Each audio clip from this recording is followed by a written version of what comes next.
All right, ladies and gentlemen, I am here with the Fibro Chronicles for Women's Empowered Podcast. Hi, dear. Would you like to introduce yourself and tell us a little bit about yourself? Hi, everyone. My name's Catherine. I'm from Ontario, Canada. I was recently diagnosed in January 2020 with fibromyalgia, but I've been living with the symptoms for about 4 years now. I was in a car accident, which is what actually triggered the symptoms of my fibromyalgia. So I'll talk a little bit about that throughout all of this. Um, I work for RBC. They are a great company to work for, very inclusive when it comes to having a disability. But I've actually been off work for about a year and a half. So it's been quite a long time that I've been off. I complete a university degree through having fibromyalgia. There's a lot of successes I've had, and there's also a lot of negativities I've had. And I guess for those who don't really know what fibromyalgia is, I'll give a little bit of a briefing on that. So it's a disorder characterized by widespread musculoskeletal pain accompanied by fatigue, sleep, memory, and mood issues. And this can be triggered by trauma, surgery, infection, psychological stress. There's a lot of things that can actually trigger fibromyalgia. So it's not necessarily something you're born with. That could be possible as well, but it's a complicated disorder. Yes. All right. So you said there was a car accident that triggered yours. Yes. So how did you find out that you had fibromyalgia? So I actually didn't really know what fibromyalgia was for about maybe 3 years after my car accident. My car accident was in 2016, January. And at the time, I sort of was just experiencing widespread pain. I was going to physio on my own. At the time, I didn't have a family doctor. And in Canada, with our healthcare system, depending on who's watching this, depending on where you are, it might be a little bit different. But it was really difficult for me to get a family doctor at the time as well. I was actually turned away by one because of the motor vehicle accident. And so I sort of just lived with the symptoms, not really sure what was going on with my body.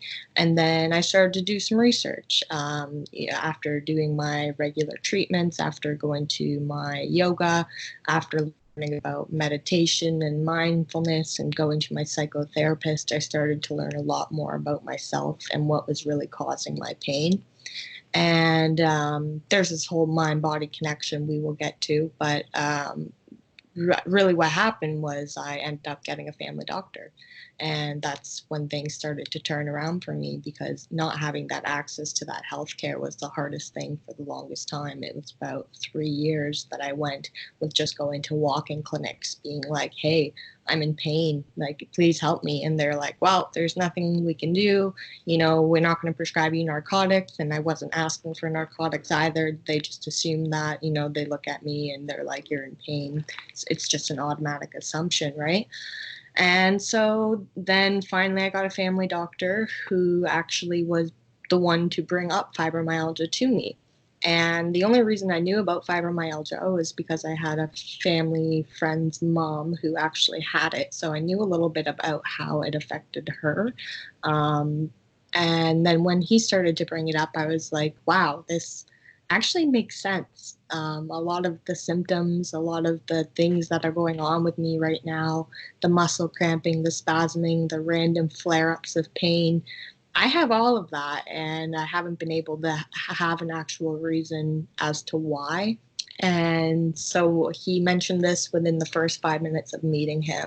Um, and the fact that he knew I was in a car accident, and I was very lucky to actually get a doctor who is knowledgeable in fibromyalgia, because there's so many people out there who don't have that access, or have doctors who don't believe in the illness, because right now it's not an illness that's really regarded very highly. That's another reason I'm, doing my Instagram, bringing awareness to the fact that fibromyalgia is real. So it did take a long time to get diagnosed and to figure out that I had it, but really the key was finding that family doctor. And then it took about a year and a half of random testing, blood tests, MRIs, x-rays. I didn't get any CT scans, but multiple MRIs and blood tests. And after those all came back clear for the most part, but there were some discrepancies in some. That was when my doctor was pretty much like, well, yeah, this is what you have, and this is what we're going to label it now. And it sucks because I saw a rheumatologist, and the rheumatologist was like, I don't want to diagnose you because you're 24 years old. And if we label you with this and you have to go to an emergency room, they're not going to help you. And I was like, how can you say that to me? Like, one, I like, there's two reasons I needed this diagnosis. Was one for the insurance part of it, because I'm off work and I'm needing this actual legitimacy to my illness.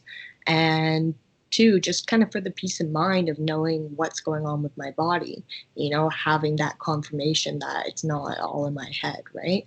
And so him saying that to me really took me back. And so then I reconnected with my family doctor, and that's when the diagnosis sort of was able to come through, which was great. Yeah. So that's so insane that just because of your age, he didn't.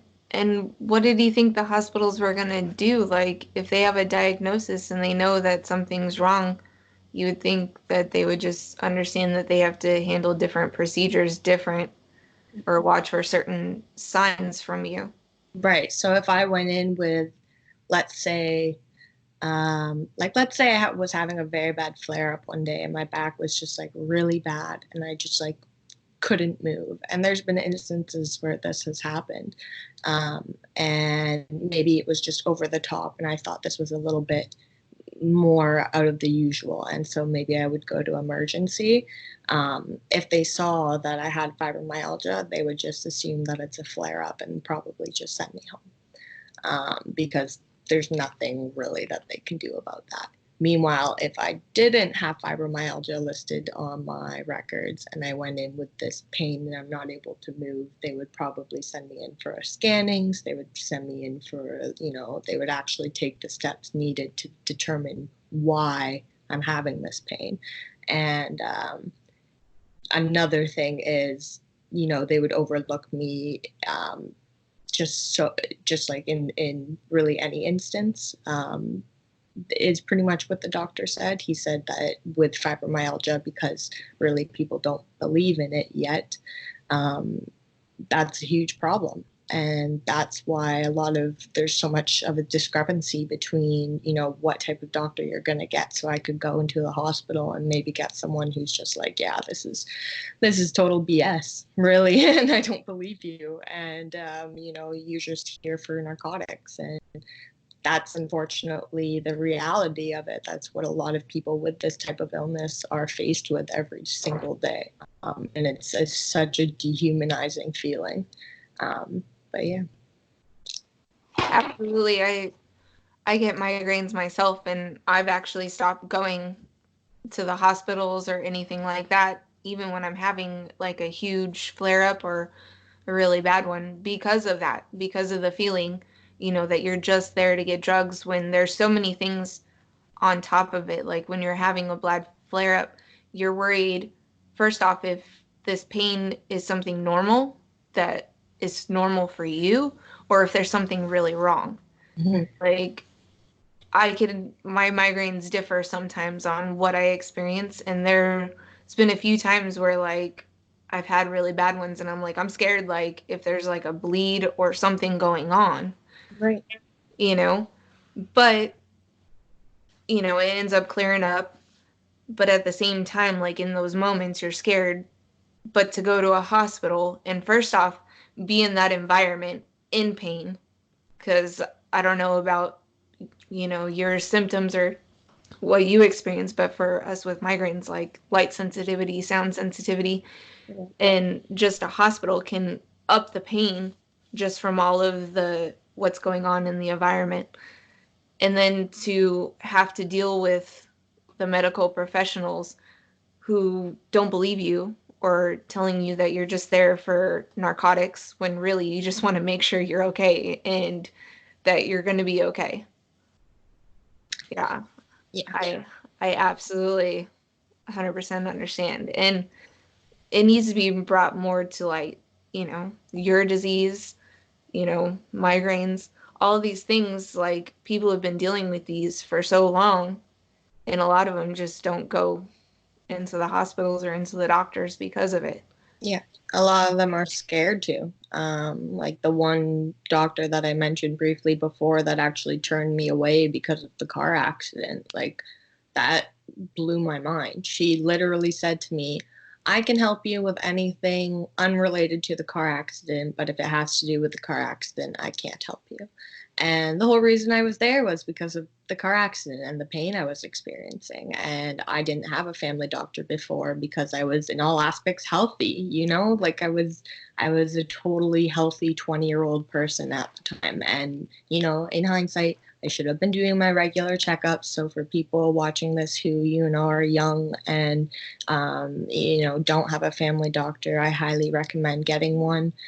Make sure you are checking yourself regularly because it is so important. Because if something happens to you, then at least you have that relationship going already. And that's what set me back so far in my recovery, not having that relationship. And once I finally got that, it was even longer because we had to go through all the testing again and so on and so forth. That's that's good advice. And you guys have national health care, right? Like everybody has health care out there. Yeah, I don't know where the US is going yet. They're trying to push for that. But we don't have national health care. You're kind of lucky if like your job handles it, or it's expensive out here to Mm-hmm. find health care. State health care, they basically try to maintain you. Like you can go in for like a cold, or if you're gonna go get your shots done. But for the longest time, I was on Medicaid with the migraines, and trying to get any kind of testing done or anything it was a fight and a half. That's horrible. Yeah. Yeah, I guess you're right. It is different from different places, and our healthcare system, that being said, is definitely not perfect. But you're right, where the fact that I can, once I have access to the doctor and being able to just be able to go in and go talk to him and not have to worry about a fee or something like that's definitely a lot more beneficial to me. Then there's the private side, which is like the physio, the massage, the osteopath. Now that all is very, very expensive, and I'm fortunate to have some benefits through work, but it's not all covered. So it's a double-edged sword because I do have the one good side of my GP, but he can only do so much. And then after that, it's really all private stuff. So you kind of Yeah. got to sort it out on your own. There was a lot of trial and error with finding what the right thing for me was, and it still is. My body's continuously changing. I get used to things really fast, so I have to sort of change up my routine a little bit in order to combat my symptoms more. But yeah, just a lot of trial and error. Yeah. Absolutely. So what are some of the things you use that kind of help you with your fibromyalgia? So one of the big things I do weekly is I do hot yoga. Hot yoga sort of combines three huge aspects. So it combines the exercise, you got that. It combines the meditation, and it combines the mindfulness aspect. So for those of you who don't know what mindfulness is, it's sort of the idea of just being very present, and not living in the moment, but having the changing your thought patterns, changing those negative thoughts to positive thoughts, or really thinking about your current situation as opposed to focusing on the future and focusing on something in the past. So in my hot yoga sessions, which are 1 hour long, I'm essentially doing a 1 hour meditation of mindfulness. and it's fantastic. I did hot yoga before the accident, so it was something that I enjoyed, and it's something that I'm lucky to be able to have continued to do. But it's gotten harder in some ways. I'm definitely not an expert by any means at meditation, but I do recommend to anybody who has a chronic illness to try looking into it. For me, sleep and mood and fatigue are all huge, huge impacts on my daily life, and my thought patterns. They can be generally pretty negative. So if I'm able to address that with a meditative thought, or, sit and do a body scan. And by body scan, I mean, I'm sitting there and, I have maybe a white noise machine in the background or something nice, some music playing, and I'm just addressing from head to toe. My eyes are closed and I'm thinking, okay, my head, I feel my head. But I'm not feeling my head. I'm not touching my head. I just feel the sensations from my head. And then I go all the way down to my toes. And that sort of distracts me from the actual pain, because my pain primarily resides in my back and my neck regions. So if I'm focusing on the tingling of my toes or something like that, then that will distract me a little bit for that moment in time. And hopefully I can continue to do that. So I do a lot of that when I'm trying to sleep. Lately, my sleep has been a little bit wonky, but we're trying to figure that out. What else do? I see a psychotherapist every 2 weeks. She's been fantastic. I do highly recommend, if you can talk to someone, find someone to talk to. I'm in a relationship right now, and a committed relationship. And sometimes, you just need that outside person to bounce ideas off of, to have that second opinion. And that's pretty much what she's there for me. She's not there as, I don't know. She's not there to tell me what to do. She's there to work with me on my thoughts and to, help me with the mindfulness, help me with the meditation, and help me grow. So there's definitely no negatives to talking to someone. And I know a lot of people are uncomfortable with it. And so was I in the beginning. But I would much rather now, in hindsight, have been talking to someone than bottle it all up inside. And you're talking to someone who's a third party, non-judgmental person. So there's no harm in it. Just give it a try. If you don't like it, at least you can say you took that step to try and benefit your health. In the past, I used to do physio, and I used to do massage therapy once a week. So my physiotherapy and massage, I was going to a great facility for a while. And then my physiotherapist left, and I was really sad. Because when you get that health team and you get that team that is very effective for you and things are working well for you, I really notice a pattern in my health, and I notice that my flare-ups are low. And so she left, and then the new physio came in, and they weren't as effective, unfortunately, as she was. So I ended up switching clinics. But when I switched clinics, I went from physio to osteopath. And this was kind of interesting. I don't know for those of you who don't know what an osteopath is, let me just look up a quick definition here. But pretty much the osteopath is a lot less movement than physio. So when I was at physio, they were doing a lot of they were doing a lot of physical movements on me, moving my arms around a lot. And my injuries, as I said, are primarily in my shoulders and my back and my neck. And every time I would leave, I would never feel better. People would ask me, is it working for you? And my answer would be, I don't know. But I had to go because, well, I needed the treatment. If I didn't go, I wasn't helping myself. It was the only thing that I noticed. So I went to a new health and wellness clinic. And so an osteopath involves manipulative medicine, which involves stretching, massaging, and moving the musculoskeletal system. So it's a lot less impactful physically, which is good for someone with fibromyalgia because we can't take a lot. When I first started doing massage therapy, I would leave in a flare up, and I wouldn't be able to, people wouldn't be able to touch me. The sensations would just be so horrible.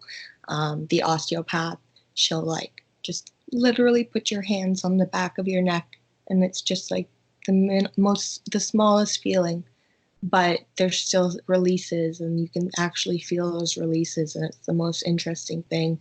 And for those doing physio right now, who don't think it's working, I do recommend you try osteopath if you can, because it is less strenuous on the body, I should say. Um, and then I do my massage therapy. So my massage therapy was great. Now, in the beginning, it was horrible. I was in so much pain. I was like, why am I doing this? Like, my back hurts more. This should be relaxing. It's a massage. Like, what is going on? And then I went to a neurologist who recommended that I start going and getting weekly massages, or even daily if possible. So I had my boyfriend start massaging me. I got one of those like neck massaging things. So I started to use that daily, and slowly my tolerance started to build up. So I was able to get more massages and better massages, and they started to actually help my body more. So now I get massages weekly, and they don't bother me at all. I love them. They're fantastic. If you are able to tolerate them, I do highly recommend that you do try to get massages if you can.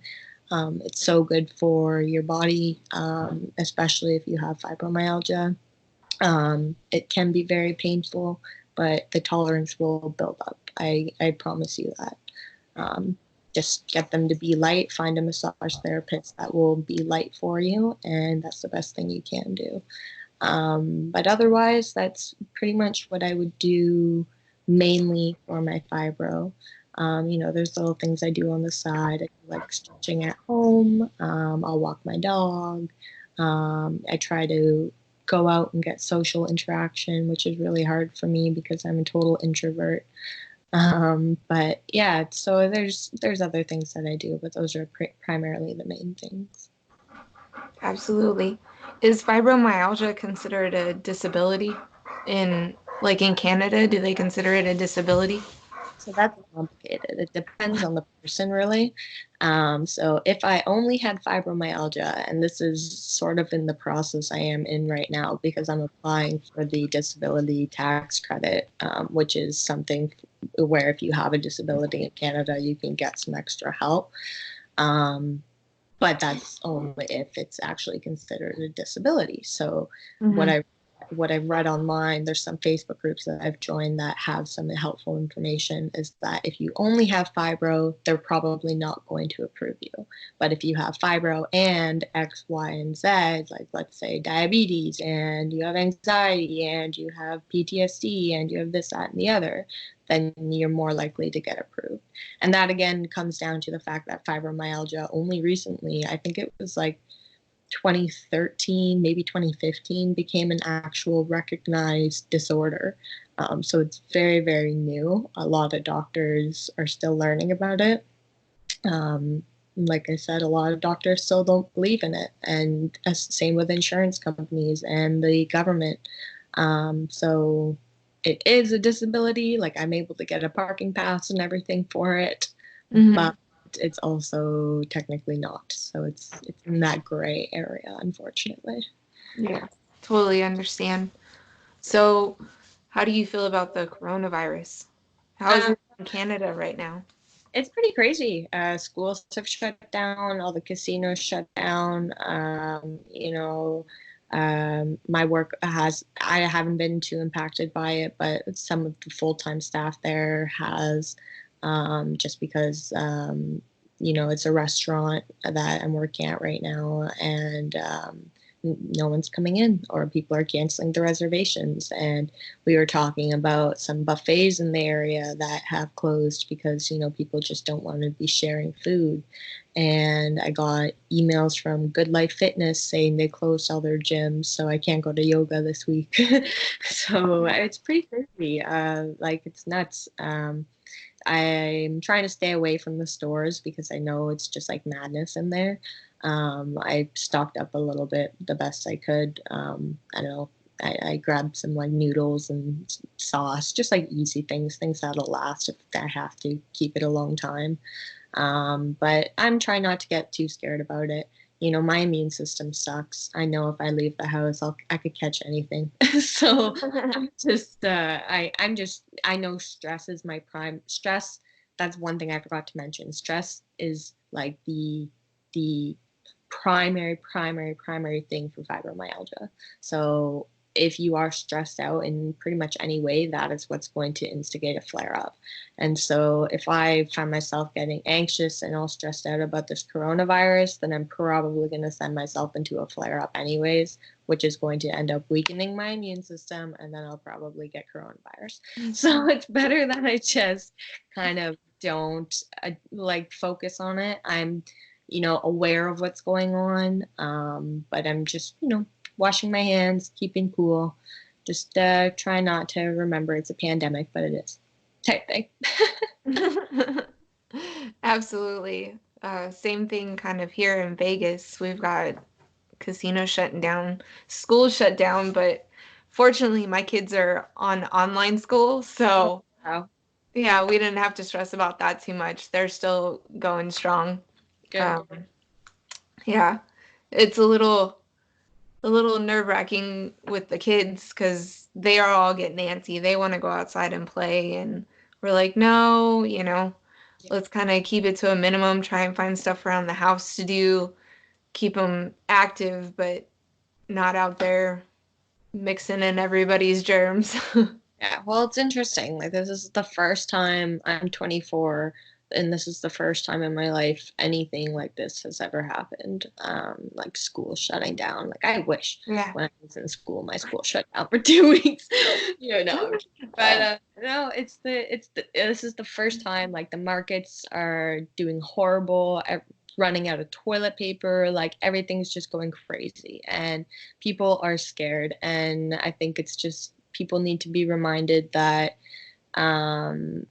it's contact that's going to, contact is what's going to continue to produce this virus. So if we can minimize that the best we can, then this is going to be sorted out way quicker.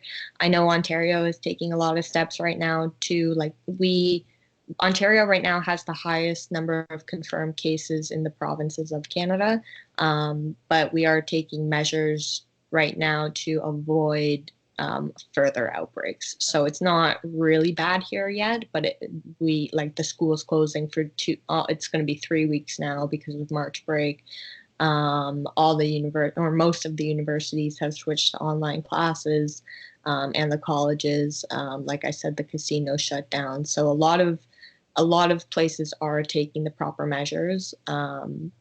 But it's just a matter of time. We just have to wait and see really what happens. I know I went to the grocery store the other day and they had like a little sanitized station at like the grocery cart rack, and it was like spray your paper towel and then wash your thing down. And I was like, this is perfect. Like if we just continue to sort of do stuff like this, and I try, the back of my mind, I don't know about you, I'm super like paranoid about some things, and I'm like, it only kills 99.9% of bacteria. I'm like that 0.1%, but I'm sure everything will be fine. And I think I read yesterday, because I did a little video yesterday about it. I read there's only been one death so far.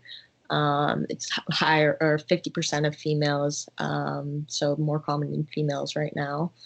And then the higher risk for if you're 60 and over. So if you do have relatives that are older, stay away from them. Just, Skype. Skype is the best way to go right now. That's what it's there for. You don't necessarily have to completely isolate yourself. You can still talk to people in different ways. It's just for now. It's not forever. Absolutely. Yeah, from what I was reading, it's the older, like above 40. Kids Mhm. aren't getting it, but they can transmit it. So that's one of the reasons they're shutting down the schools. Yeah. But over 40, and then smokers. Smokers are more susceptible to it because of their damaged lungs already, because it's airborne. Okay. Yeah. And they're usually the ones that are, from what I believe China was saying, they're the ones that are passing because of complications, because this virus turns into pneumonia and bronchitis, and it's mainly in the lungs. least that's my understanding. Yeah. So, we've been here at our grocery stores. They actually kind of started already having the sanitation. They just moved it closer. I thought that was kind of funny. Like they moved it closer to the carts Yeah. where it was usually kind of tucked back around the corner.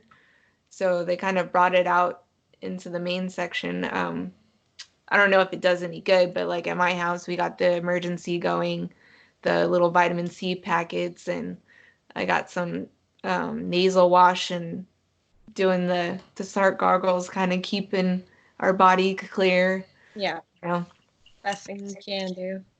right? Just keep clean inside and out. Yeah. But other than that, I think it'll pass here soon. Hopefully, hopefully. I think I think some I don't know if you guys do a lot of Netflix and all of that, but there's a we watched Containment. I believe it's on Amazon. No, or Netflix. I'm not sure which one. But I think now that we watched that and it was funny because it increased our paranoia. Oh no. Yeah, it was horrible. Like it's kind of like where we're at right now. Like it shows like a virus and like they shut down the city and I was like, maybe this isn't the greatest thing to watch because I wasn't paranoid before I watched this and now I'm a little freaked out. I know. It's Yeah. crazy. So Well, I think the best next move, like for I don't know, like I'm just speaking my mind here, but I think the best next move, if it was even possible, would just be to shut down like public transit systems. Like to think like and I know it's possible because in winter they have done it before in Canada when it's gotten really bad, or at least like limit them. But like that, like imagine the transmission of that sort of everybody using that, touching the handles, grabbing all the buttons and stuff, that's like a breeding ground for it. So I think even if they like just sort of halted them for a bit, like they were on strike anyways just recently, just down here, so they may as well just go back on strike or something. I don't know. I was thinking of ways that could happen. Apparently, Doug Ford at 11 today was going to announce something about helping the Ontario workers. So I didn't get a chance to see what he had to say about that. But I'm hoping that it's going to be beneficial because my boyfriend, he works for Ford Motor Company, which is the assembly plant, and they have about like 5,000-6,000 workers there.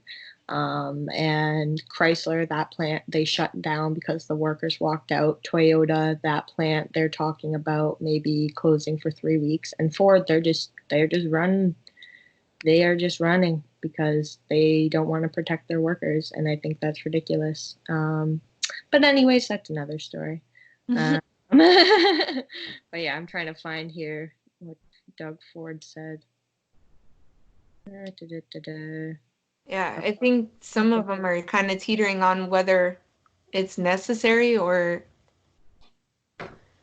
if people are getting scared about, or at least I know I am, about the income and stuff and the impact it's going to happen, because I was just thinking about it earlier today. Like our power company and our water company so far have said that they'll hold off, and as long as people contact them and let them know that they're being affected by the coronavirus, that they'll suspend like the cutoff notices and stuff and work with them and paying their bills.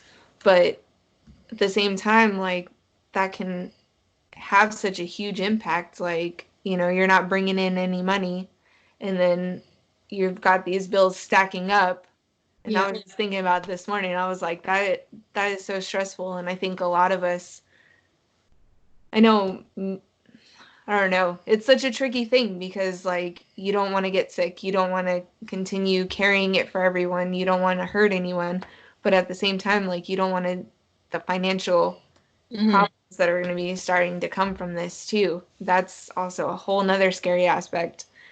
And I know we're looking here in Vegas, we got summer that's coming and that's not that far away. And in summertime, our bills spike Yeah. because of the heat. Like we have to keep, you know, the AC on. We have to, our power goes up and all that stuff. So it's just a crazy, crazy, stressful time. It is indeed. It really is. Yeah. But yeah, for the bills piling up. That's great though that the companies are at least doing that. And maybe, who knows, maybe the government will help and provide some relief. I just checked and Rob Ford, or Doug Ford, sorry, said he was getting some legislation in order to protect Ontario workers from losing their jobs due to the virus. So I guess that's good. Yeah. We'll see what that does. But at the same time, like you said, like if my boyfriend didn't go to work today, even though like he's sick right now, and we don't know if it's like we don't know what he has. He's been sick, and so if he goes to work, like he could be exposing people. He could be at exposure. He could bring that home. Like we don't know, and it's terrifying. But if he doesn't go to work, then we don't have money to pay the bills. So it's like, what are we supposed to do?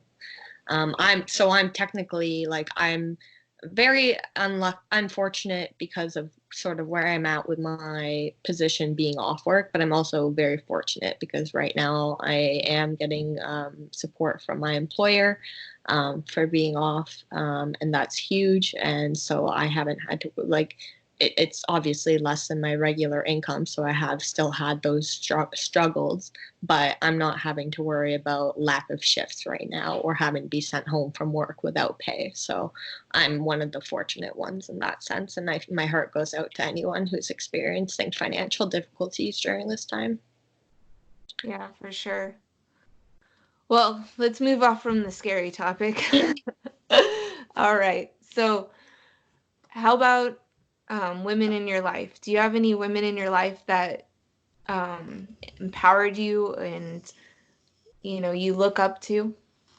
So I was thinking about this ever since you asked me, and the main one, like I could go and talk about, oh, Oprah, oh, this, oh, that, but really the only main person who has been there for me and who's empowered me and has been there through thick and thin for me has been my mom. And like I know that's pretty cheesy, but when I was younger, we had the worst relationship. Like we were button heads like crazy. I didn't think I would ever have a good relationship with my mom, and I've now realized that it was just because we were so similar. She's inspired me to be the person I am today. She is the strongest worker I know. She's very career driven, which made me very career driven. She supports her family and she supports her friends like no one I know. She goes that extra mile every time.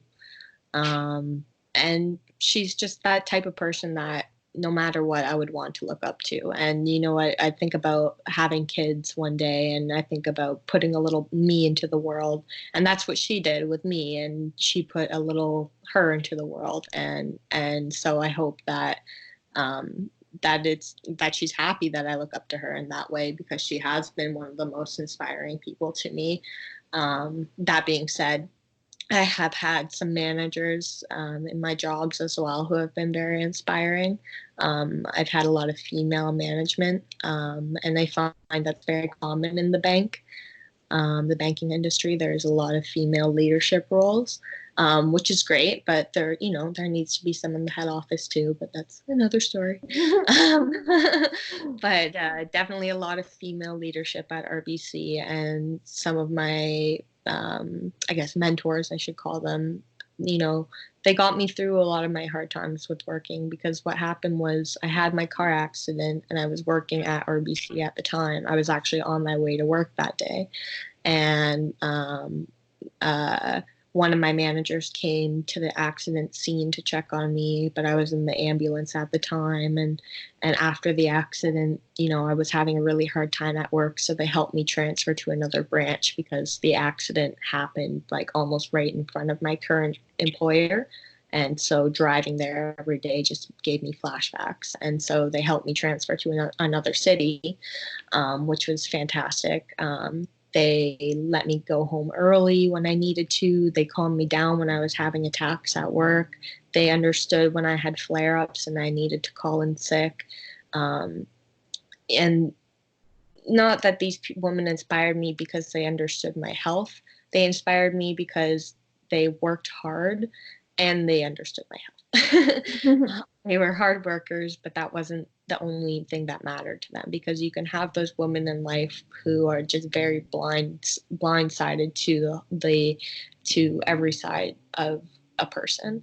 And I was lucky to have, I'd say, two managers. I'm not going to name them, but two managers that really stood out to me.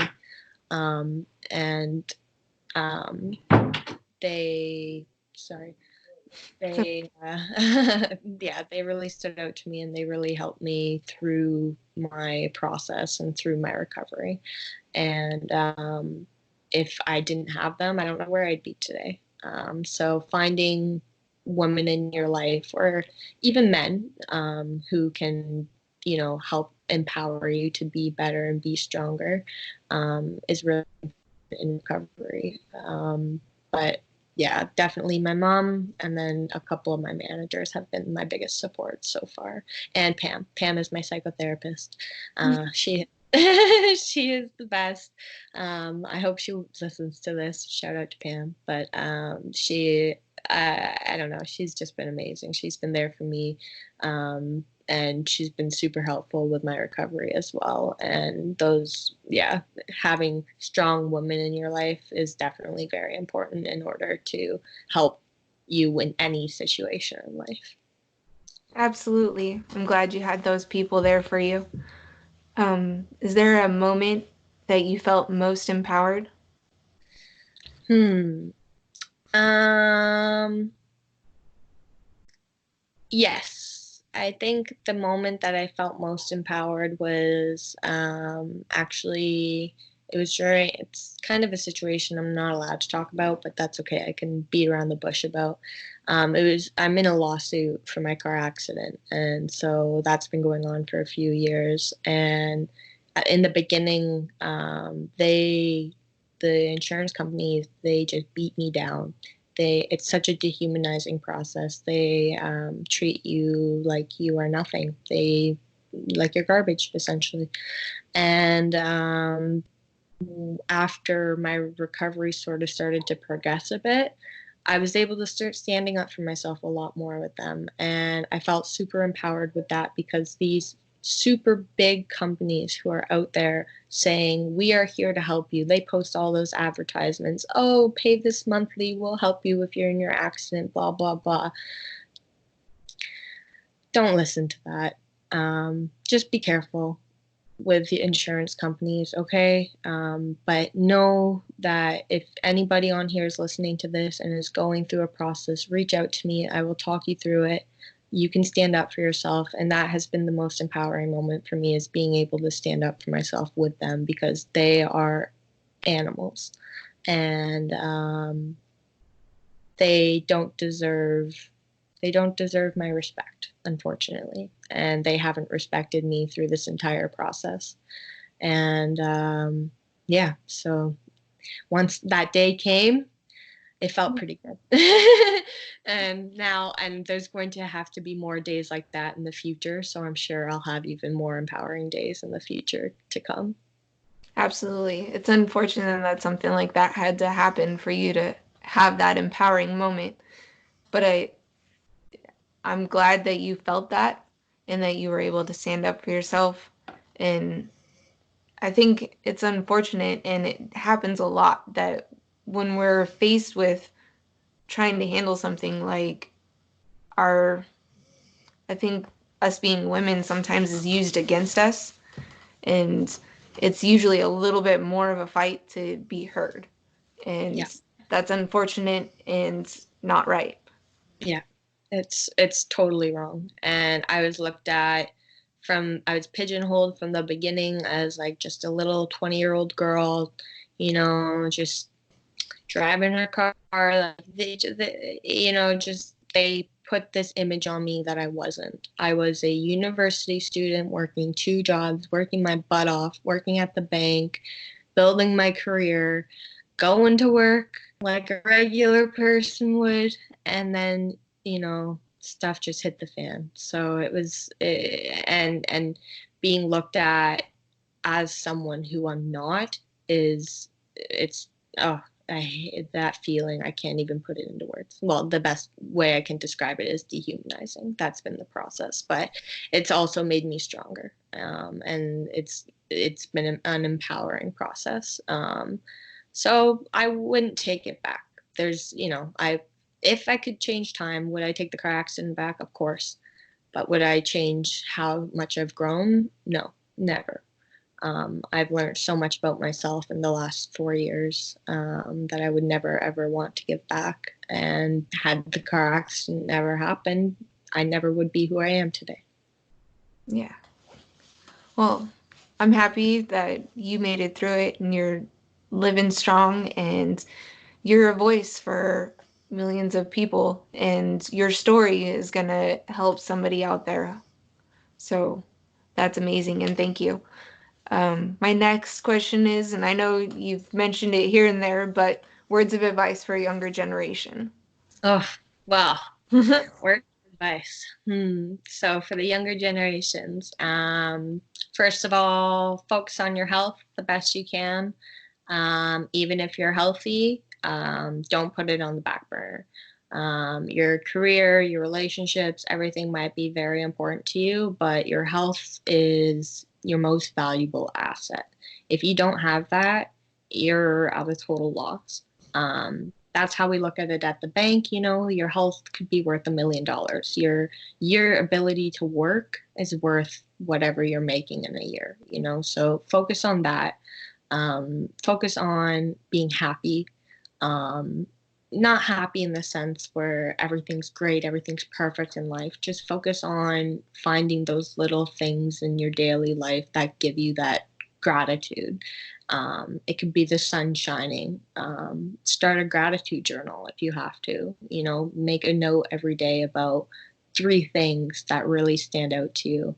And they can change every day, but just make note, because life may look hard in the moment, but there is always something to be grateful for. And thirdly, if you are going through a hard time, reach out to me. Reach out to anyone. I'm more than happy to always talk. I'm not a professional by any means, but I can help you look up resources in your area for help. I know that's really hard to do sometimes when you're a little foggy and you can't think straight. So feel free to reach out to me anytime, or just find a friend, find a mentor, find someone who can educate you and help you grow, as opposed to someone who's going to hold you back. Don't let people hold you back. That's definitely the best piece of advice I can give. And my last little bit is always be a little bit selfish. And that's not a bad thing. Being selfish doesn't mean that you're only caring about yourself. It just means that you're actually taking the time to take care of yourself.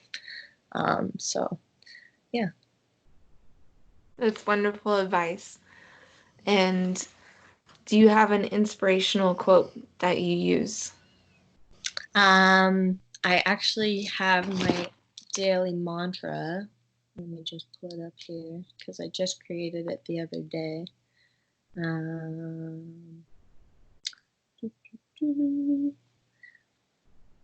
think it was like, I am me. Well, I have this new mentor, so we were talking about creating a mantra, and